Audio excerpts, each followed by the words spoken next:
প্রতিমা এক নিমেষে রূপার হাত থেকে খাতা কেড়ে নিয়ে জ্বলন্ত উনুনে নিক্ষেপ করে গজগজ করতে করতে চলে যায়।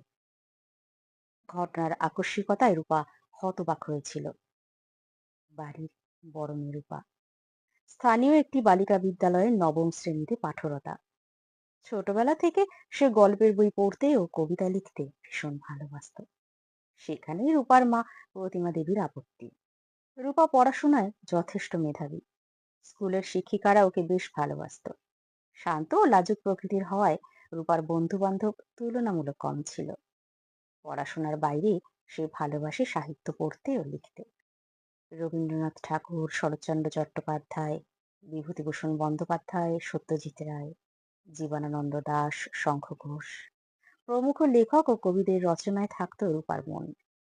সাদা খাতার পাতায় লিখতে ভালোবাসতো ওর মনের অনুভূতির শব্দমালা।